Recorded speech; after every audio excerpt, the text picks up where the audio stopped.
Takže ahojte, ja som Nina, som z blogu Happy School, som naša adminka a keďže som dlho nepridávala moje fotky, tak ma konečne vidíte. No takže keďže už boli tie Vianoce, som sa rozhodla, že vám pridám darčeky, ktoré som dostala pod stromček. Veľmi som sa potešila a dokonca som dostala darček, na ktorý som čakala 2 roky. Takže idem na to. Takže ako prvý darček je táto úžasná kniha Psycho. Je naozaj perfektná, pretože sú tam všetky rasy, sú tam popísané zaujímavosti, ako vznikol pes, vlastne potom je tam o výcviku, ako naučiť psa lahni, sadni, ako sa s ním dorozumieť.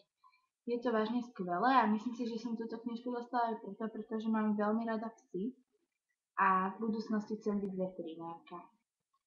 Takže je naozaj perfektná. Má až okolo 330 strán. Je naozaj hrubá. Viem, že sú aj hrubšie knižky, ale čo sa týka psov, je fakt perfektná. Sú to rôzne rasy a perfektné obrázky, takže mňa táto knižka veľmi potešila. Ďalej tu mám špirálu Max Factor,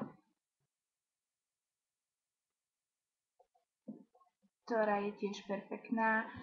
Naozaj zväčší ti riasy a nemá tie hrúbky, máš úžasné dlhé myhalnice a aj keď je taká mini, mne to nevadí, pretože predsa mám len 13 rokov a takáto špirála mi úplne stačí a cením si, že je to práve taká drahá značka.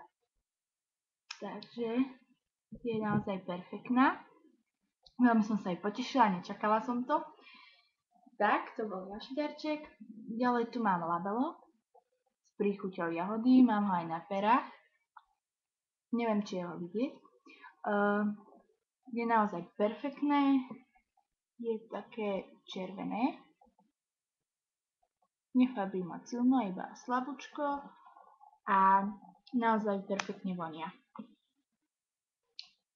Ďalej tu mám termosku, kde je môj obľúbený herec z Twilightu Edward Cullen, Robert Pattinson teda.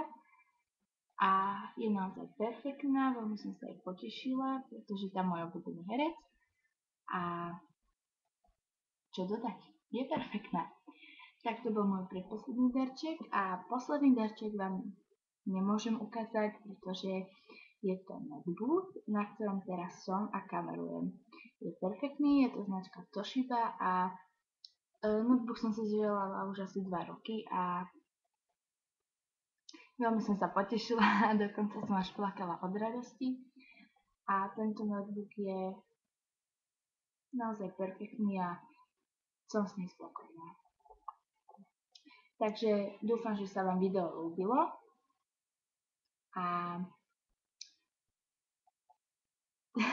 čo dodať? Dúfam, že vás tieto darčeky zaujali, tak ako aj mňa, keď som ich našla pod stromčekom. A už len komentujte, ja som zvedavá. Takže ďakujem za pozeranie tohto videa a uvidíme sa na budúce. Pa, pa.